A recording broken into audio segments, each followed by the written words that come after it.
Trời ơi, lần nào gặp má cũng khóc á. Nữ hoàng cây na lên bây giờ các bạn.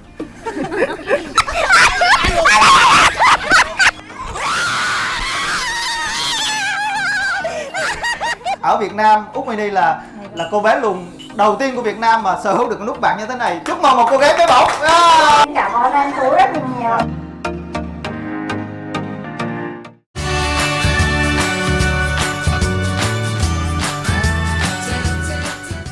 Xin chào những người bạn vui vẻ của kênh Độc Lạ Bình Dương.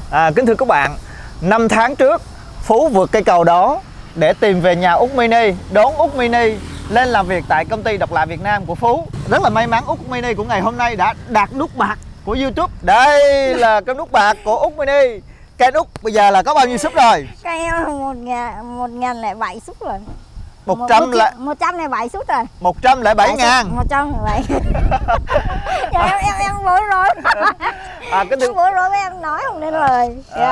Kính thưa các bạn, Phú đào tạo nhiều học trò làm YouTube, nhưng mà Út đây là người làm YouTube tốt nhất, phát triển nhanh nhất. Và bây giờ Út cầm cái nút bạc này dẫn tụi Phú về nhà ăn mừng. Và công việc của Phú bây giờ là lái chiếc xe kia vượt cây cầu.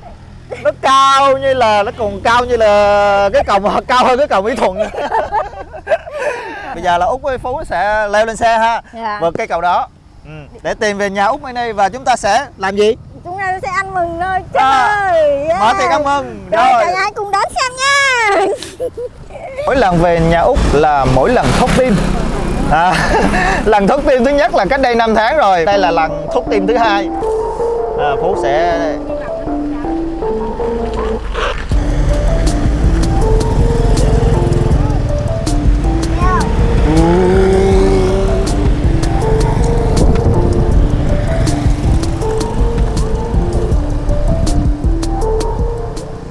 kính thưa các bạn, con kênh mà chạy trước nhà Út á gọi là kênh A, nên là Út ở đây có biệt danh người ta gọi là nữ hoàng kênh A. Đúng rồi. Cứ hỏi kênh A mà hỏi Út là ai cũng biết ấy. Ở xã em là có bao nhiêu kênh hết? A, kênh B, kênh C, kênh D, kênh E, kênh F, kênh G, kênh H. Không, cái kênh H là hết rồi. Cả chục kênh như vậy, có người nào mà có nút bạc chưa? Kiên Giang thì chắc có rồi chứ. Cả Kiên Giang là có, nhưng mà cả Kiên Giang là có nào người lùn nào mà có nút bạc chưa? Chưa. Nếu mà do người lùn thì chắc em là duy nhất. Chắc cả Việt Nam này chỉ có một mình Út là người lùn mà có nút bạc thôi. Ở Việt Nam thì anh nói như người tí hon thì có hai người, đó là thầy giáo tí hon với cặp song ca Thanh Hằng Thanh Hà. Còn người lùn mà chưa thấy ai mà có nút bạc hết. Thì em người đầu tiên. Bây giờ chúng ta sẽ là ghé nhà người lùn duy nhất của Kiên Giang để ăn mừng nút bạc. Nói thưa các bạn, con đường mà dẫn về nhà Út á, thì nó chiều ngang nó chỉ khoảng có 3,5 mét thôi, mà nó sâu hun hút thế này nè. Thỉnh thoảng á, là xe phải vượt qua những cái cầu bé tí hon này, mà hai xe mà đấu đầu nhau là rớt xuống mương luôn. Nếu mà Út mà đặt nút vàng á, là Út sẽ là coi như là làm con đường bự gấp 3 lần con đường này dẫn vô nhà mình. Được không? Út mà đạt nút vàng là tài trợ 50 tỷ để xây đường này. Chúa ơi. Ba Út là giữ chức là phó cha hả? Dạ. Chức gì?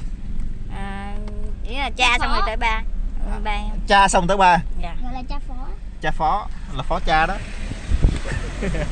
Giáo sứ đẹp quá à. Kính thưa các bạn, nhiều bạn vẫn hỏi là vì sao là Út là sống tại miền Tây nhưng mà lại nói giọng miền Bắc, thì là do sao em? Là do ông bà em người miền Bắc vô đây ở, thế là em nói giọng Bắc. Tức là bà con người Bắc mà đi kinh tế mới đúng không? Dạ. Mấy chục năm rồi. Dạ, đi mấy chục năm rồi, nhưng mà giống như là một cái làng này, nguyên một làng này toàn người Bắc không, thì em vẫn nói giọng Bắc. Trong clip này thì mình cũng tiết lộ luôn là gia đình Út là được xem là gia đình đại gia của vùng này. Nhà Út là sở hữu tới hơn 20 hecta ruộng, cầu bay thẳng cánh. Nên là yêu cầu bà con cô bác là nhất là đồng bào ở hải ngoại từ đây sắp tới đừng gửi quà cho Út nữa. Trời biết đường Út luôn. Trời biết đường luôn. Xin lỗi các bạn, hồi nãy cái nhà thờ nãy là nhà thờ của Út, còn đây là nhà thờ của bố Út nè. Bố Út là cai quản nhà thờ này.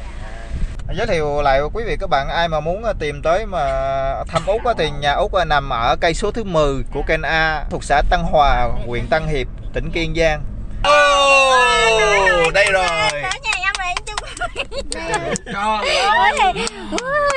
Bây giờ không chạy. Trời ơi má, em đỏ giờ chứ. Rồi, tới nhà Úc rồi. Xuống ơi.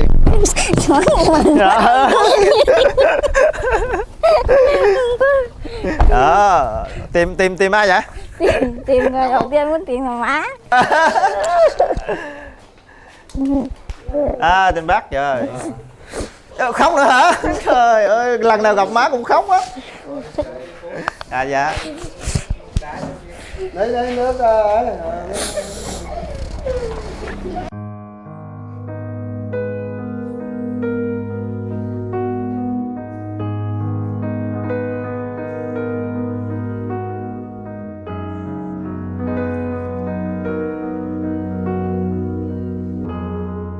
lúc nào nó cũng lo cho con thôi, tại con bé bỏng nhất trong nhà mà con ra đời này có một mình con nữa. Tại má cũng tin tưởng anh Phú với các anh lắm nên hả má cũng đỡ lo một chút. Giả không à? Còn nếu không có các anh má cũng không có dám cho con đi đó, xa nhà như vậy. Có mấy anh Phú, anh Trung, mọi người là thì má cũng tin tưởng, má thấy các anh thương mến con rồi, mọi người quý mến con thì má an tâm lắm. Việc má nhớ hay là má lo cho con thì má chỉ lo vậy thôi. Dạ. Giờ mới thấy về yên tâm rồi nha. Lâu lâu con về thăm má. Được rồi. Lâu lâu rảnh anh Trung cho con về thì con nghỉ đi con về thăm má. Mà bữa nào má rảnh má xạ lúa xong má rảnh thì má lên má thăm con nha. Giờ khi nào má lên đây thăm con. Và bây giờ có mọi người đây má xóc cơm cho mọi người ăn. Úc ở xa gia đình. Dạ. Tôi gắm Úc hết cho các anh nhất. Dạ. Anh Thì bác gửi cho con 5-6 tháng rồi, thấy càng ngày càng đẹp lên nha, chứ đâu có sức mẻ miếng nào đâu. Cảm ơn. Nhà tôi chỉ biết cầu nguyện thôi chứ tôi cũng không mà lo thì lo cho cháu lắm, chứ mà chỉ biết cầu nguyện với tin tưởng là các anh lắm rồi. Nhưng mà nhìn trên Facebook thì các mạnh thường quân ai cũng thương mến Úc nên gia đình cảm ơn hết anh, cảm ơn hết mọi người trong và ngoài nước, cảm ơn hết người trong nước và ngoài nước. Dữ không? Cảm ơn dữ không? Cảm ơn anh Phú nữa. Cảm ơn gia đình anh. Dạ, nhưng mà con nói bác nè, bây giờ là Úc con bảo giờ ở trong công ty, nhưng mà Úc kêu giờ muốn kiếm chồng nên là dọn ra ngoài ở rồi. Thôi em Phú bây giờ không có như vậy đâu. Bác có muốn là Úc có chồng không? Không hả? Thôi cho biết mùi đời đi, 26 năm rồi. Em bé lắm để em ở sống một mình vậy đi để em lo cho em. Dạ. Thôi để chào. Dạ rồi, cảm ơn bác nha. Bây giờ là mình ngồi đi ăn cơm trưa đi. Ngồi ăn cơm đi, ngồi ăn đi. Toàn món ngon không? Úc bây giờ khui mấy món này cho anh Trung quay đi ha. Dạ. Đây là em khui. Đây giới thiệu là món này là món thịt nè. Thịt ram mà. Dạ. Đó, mở ra đây. Cái đây là mẹ của Úc tự nấu luôn hả? Dạ, nhà em, mẹ em với anh chị em. Cảm ơn bác có mấy anh chị ha. Rồi, toàn là món ngon không các bạn? Kế tiếp là món gà kho gừng, mà gà này là của mẹ em nuôi luôn. Nhà em. Gà mẹ nuôi luôn. Dạ. Gà mẹ em, gà kho gừng luôn. Kế đến là món này là món thịt bò xào nha. Thịt bò xào. Dạ. Đây là món canh gà. Nhà Úc mà mỗi lần ăn cơm mà giống như là tiệc đám cưới vậy á. Không phải đâu, thầy. Hôm nay có anh Phú với có các bạn trong câu lạc bộ về thì mới tổ chức như vậy. Dạ. Đâu, bác nói cho con nghe, bác nhận xét có thay đổi gì không? Bác nhận xét sao đó. Úc ở với các anh cũng thấy khôn ra được một chút. Khôn ra đúng không? Khôn ra chút. Dạ, khán giả nói thì hồi xưa là còn nhớ Úc là lấy gạo mà cho anh Phú nấu cho Phú ăn, mà lấy gạo cho chó đó. Không biết nấu cơm luôn, mà bây giờ là Úc không ăn cơm. Dạ, không ăn cơm. Con thấy là Úc là càng ngày càng tiến bộ, chững chạc rồi trưởng thành lên rất là nhiều rồi. Dạ. Nên là nếu mà Út mà có tâm nguyện có chồng thì bác cứ cho Út có đi, đừng có cản. Cái đấy là thôi tùy Giờ tùy là ở duyên. Bình Dương là Út có 5-7 người yêu lận. Tùy duyên. Tùy duyên. Thì cao chứ là phải cảm ơn anh Phú. Thì giờ có anh Phú thì em mới còn được như ngày hôm nay. Rồi bao giờ khui nước bạc? Chắc là tối nay, chiều nay. Tối. Dạ, cái này là chỉ nhóm họ sơ sơ tại vì nhóm họ hả? Dạ dạ.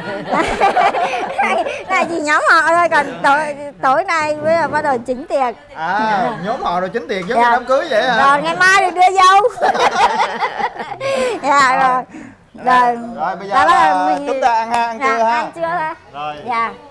Giới thiệu với quý vị và các bạn, đây là chị Tư, chị ruột của Út nè. Tư qua đây đứng gần Út coi cho chị em có ấm áp coi. Đây chị Tư của Út đây. Cao bằng nhau luôn các bạn. Bây giờ Út ơi, mình sẽ đi đâu? Giờ mình sẽ đi hái dừa, xong rồi đi chèo thuyền rồi với quê em để cho giám đốc với các bạn trong câu lạc bộ. Bây giờ mình sẽ đi ghé thăm một người là bạn thân nhất của Út ha. Thân nhất của em. Rồi sau đó là thưởng thức món là nước dừa miền Tây. Nước dừa miền Tây. Let's go. Quê của Út rất là thanh bình nha. Quay giống vậy là giống như hai vợ chồng mà đẻ ra 7 người con nè.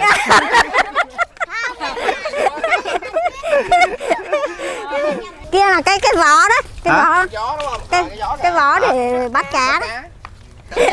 Đây, camera của Út. Đấy là chị Năm của Út. Dạ. Lúc rồi chị Năm quay cho chị Út đây hả? Đấy, chị Năm quay nha. Bạn đó tên gì? Bạn Hường. Bạn Hường ha. Thân từ trong trứng thân ra. Vậy là chung một trứng hả? Dạ. Chơi với nhau từ hồi nhỏ cho đến bây giờ luôn. Hồi nhỏ Út hay chơi những cái trò gì? Thì hồi nhỏ như là bánh bi, tạc lon, nhảy dây, rồi tắm sông, rồi chèo thuyền, chèo cây, rồi tất cả các đồ chơi dân gian này em đều chơi được hết. Kênh này là kênh A đúng không? Dạ. Rồi đây tới nhà bạn em đây rồi. Hương ơi. Hương ơi, Hương ơi, tao đã về với mày rồi.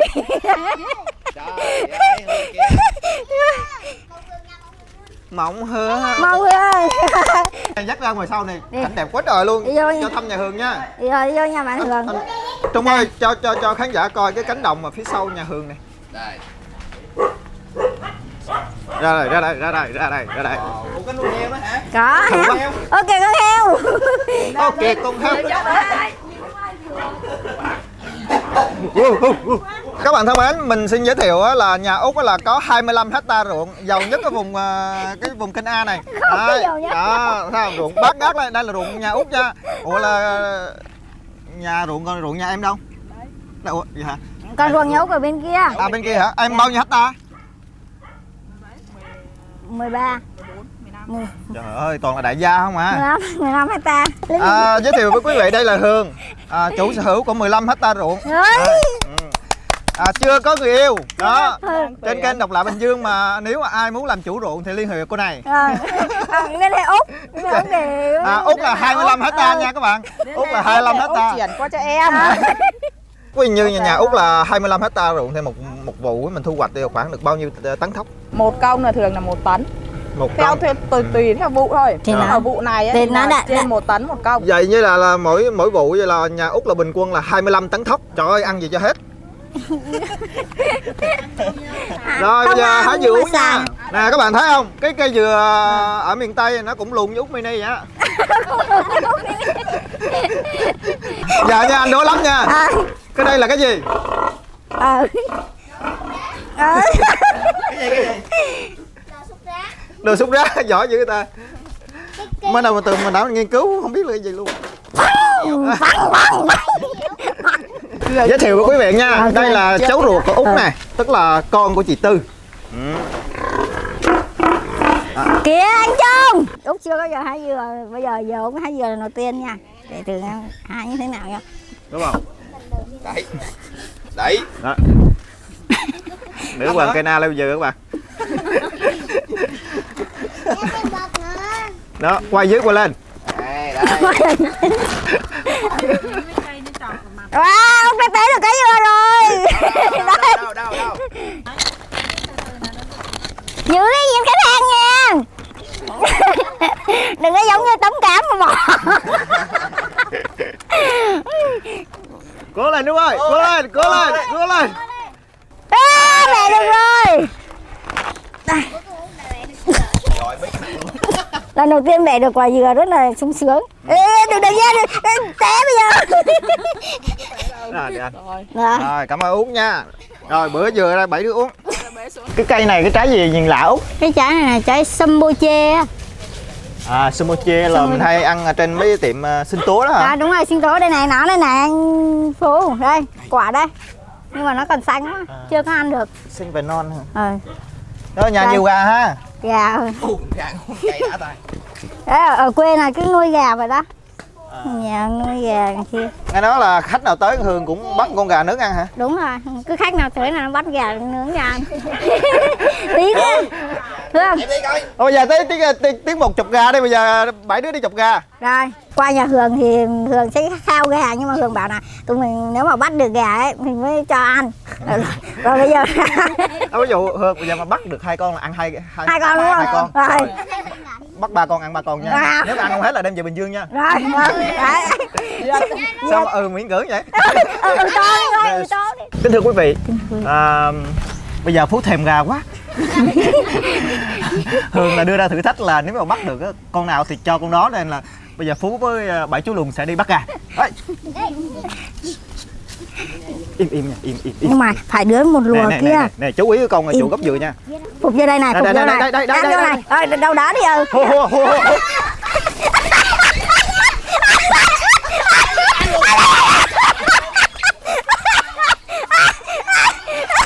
Đây bắt rồi cháu, bắt rồi cháu. Được không? Đây này bắt rồi. Tôi ăn rồi. Không bắt được đâu.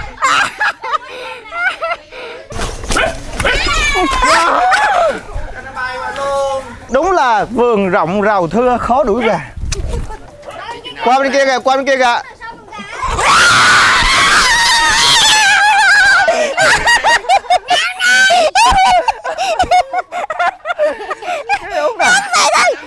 bắt gà không được mà dính gà tùm lum á.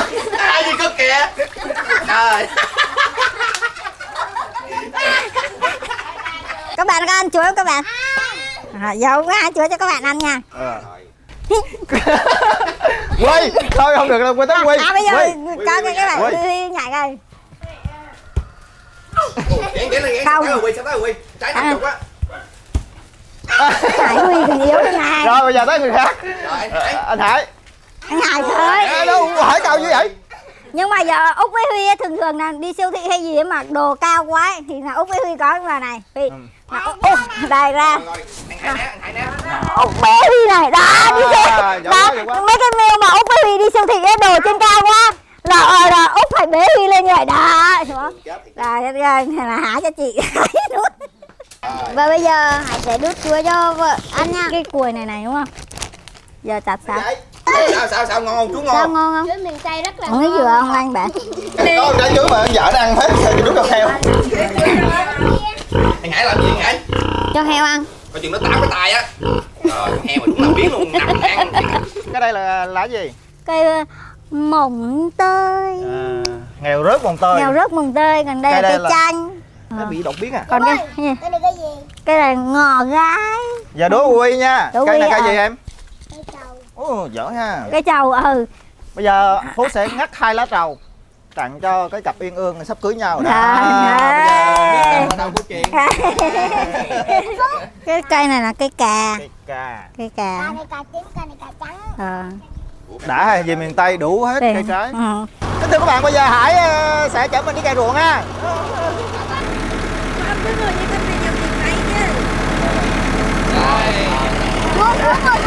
Quy lên Quy. Và bây giờ Hải sẽ chở mọi người đi cày ruộng nha. Rồi, tăng ga lên. Rồi. Bạn kia đâu? Em bạn kia đâu mà. Giờ đi về rồi. Ừ. Đây. Bé ba xuống. Sao mà xuống được anh? Anh Phú nhờ anh bế dùng vợ em xuống với. Đi anh bế vợ em cho.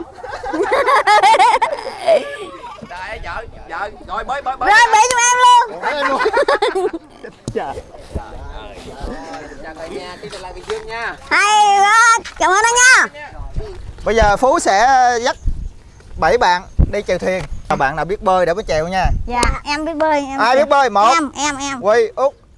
Em không biết. Ông Trà biết không? Dạ không. Bé Ba biết không?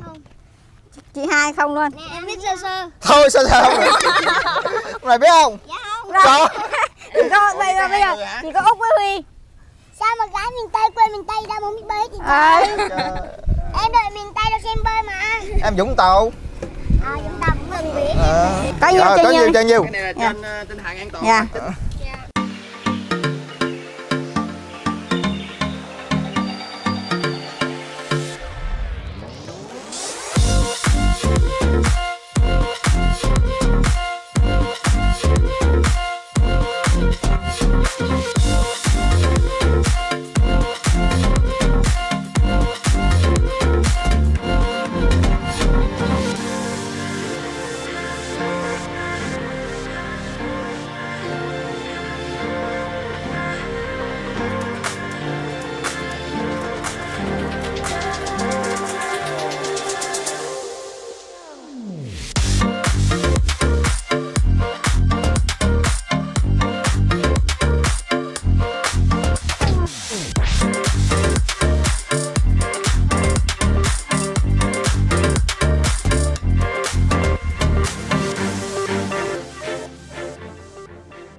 Đâu. Đây đúng lên là đó. 1234 alo 1234 rồi 8910 WC. Dạ, lời đầu tiên cho Út Mini xin gửi lời chào trân trọng đến quý vị khán giả và tất cả mọi cô dì chú bác ở đây. Một lời chào trân trọng nhất. Sau 5 tháng Út Mini đi theo học nghề YouTube của anh Phú thì đến bây giờ Út Mini đã nhận được một chút thành tích nho nhỏ, một cái nút bạc thì Út cũng mời anh Phú, anh Trung, anh Bạn và tất cả mọi người trong câu lạc bộ Bé Bỏng cũng về quê Út cùng chung vui cái niềm vui này với Út, với gia đình của Út, với tất cả mọi người và con ở quê của Út. Sau đây em xin mời giám đốc của em là anh Đoàn Như Phú đang có đơn lời.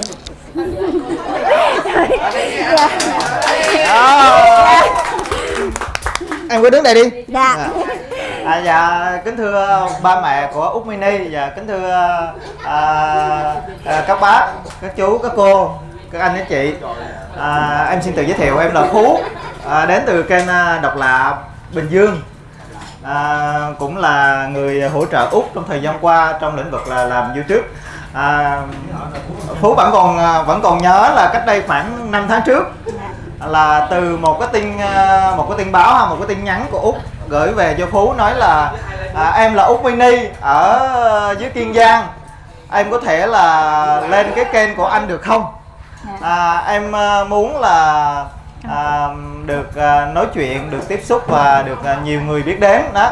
Từ cái gợi ý đó thì Phú chạy xe ô tô từ dưới Bình Dương về dưới đây, đến rất là nhiều nơi mà chưa có một cái vùng đất nào mà làm mình ấn tượng như vùng đất này, bởi vì cái đường nó vào nó khó khăn quá, nó vượt qua những cái cầu mà nói chung là mình vượt qua là mình thốt tim. Và không ngờ là mình có một cái cô bé học trò mà nó tiến bộ rất là nhanh, chỉ trong vòng 5 tháng thôi mà Út đã đạt nút bạc.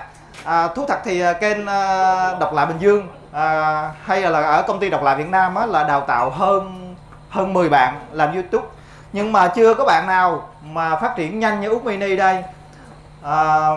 Chỉ trong vòng có 4 tháng mà Út Mini đã hơn 100.000 người đăng ký. Mình thấy được Út Mini đó là một cái vẻ ngoài dễ thương và một cái nỗ lực cố gắng hết sức là mạnh mẽ. Hy vọng thời gian tới Út Mini vẫn giữ được cái phong độ như vậy, là một cô gái sống với một cái năng lượng tràn đầy và luôn là một cô gái hữu ích, giúp ích cho đời.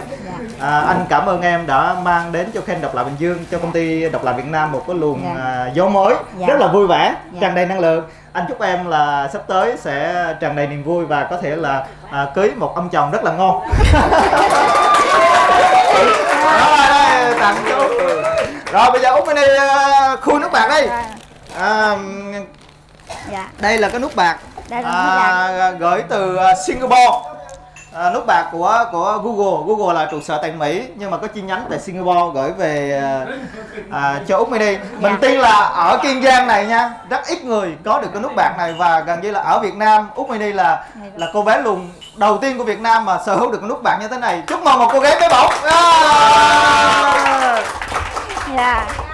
Đây giờ em khui ra đi. Đây là đầu tiên. Đây. Rất là hiếm người nha các bạn, hiếm người bé bỏng mà sở hữu được cái nút bạc như thế này nha. Đây. Một lần nữa chúc mừng.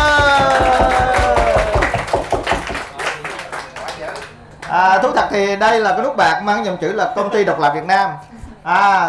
Còn cái nút bạc mà mang cái dòng chữ mà Úc Mini á là sẽ được gửi về sau khoảng 4 tuần nữa, bởi vì nó gửi về từ Mỹ á, nó tốn thời gian lắm. Nên là mà cái sự kiện này nó đang nóng nên phải đem cái nút bạc công ty về trước. Rồi, cảm ơn bà con cô bác rất nhiều. Đây là nút bạc tượng trưng nha, còn nút bạc Úc Mini là ít ngày nữa là treo ở chỗ cái bức tường trong kia. Nhưng là bữa nay là giám đốc xuống đây phát hiện từ kênh A nó có cái nút bạc rõ to luôn, còn Úc Mini luôn. Cái nút bạc này là cái này không biết là Google hay YouTube làm sẵn cho em vậy? Cái nút bạc này là do gia đình em làm cho em. Wow, quá đẹp luôn. Cái này đẹp hơn nút bạc con Mỹ nữa đó mà. Dạ. Quá là hoành tráng. Anh Dạ. cả cuộc đời anh đặt 3-4 cái nút bạc mà chưa có nút bạc nào đẹp như vậy. Dạ. Em chúc con của Diễm càng ngày càng phát triển lên được nước kim cương. Cảm ơn em rất nhiều nha. Rồi, sau đây cũng là một cái ngày vui của chị Út, mà thật là cũng là đúng may mắn luôn, là cũng là cái ngày sinh nhật của Huy luôn. Thì chị có chuẩn bị một cái bánh kem để chúc mừng em ngày sinh nhật của em.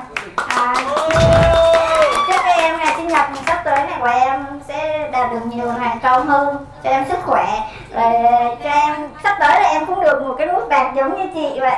Dạ, cảm ơn chị Út nha. Chúc mừng sinh nhật em nha. Rồi bây giờ cho em hát một bài sinh nhật để chúc mừng.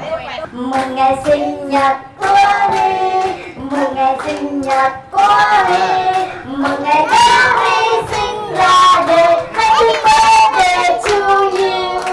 Rồi chúc mừng sinh nhật Huy nha. Rồi Huy, để chị cầm bánh ra rồi Huy cầu nguyện đi. Huy có cầu nguyện gì không? Huy Rồi cầu nguyện đi. Rồi, happy birthday luôn nha.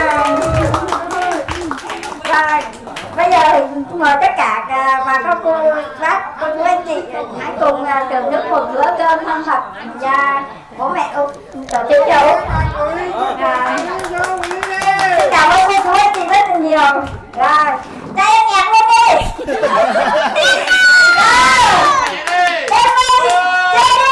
Chơi đi.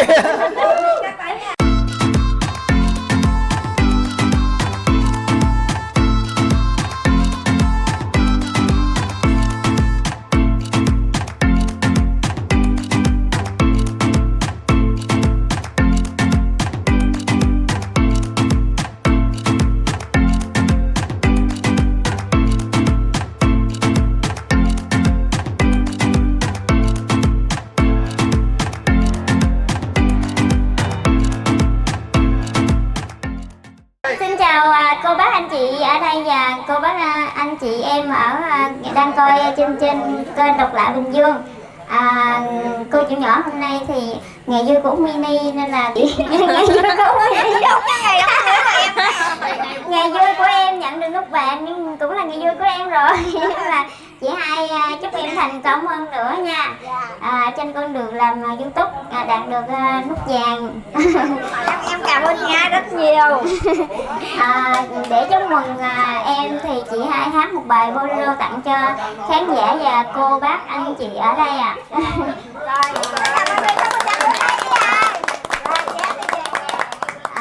Sau đây thì em hát bài Tiền Thắng Tình Thua trong MV của Úc Mini đóng nha. Hát chay. Ngày đầu yêu nhau anh hỏi em câu rằng tiền tình sau em thì em nói em yêu tiền. Tiền là hư vô, xin lỗi em không cần. Chỉ cần yêu nhau em chấp nhận thương đau. Rồi ngày hôm nào em hỏi anh câu rằng quên lời rồi. Em quên lời rồi. Các bạn thân mến, mình xin tạm ngưng video ở đây ạ. Các bạn đừng quên đăng ký kênh, ấn chuông thông báo để đón xem những video tiếp theo trên kênh Độc Lạ Bình Dương. Xin cảm ơn các bạn.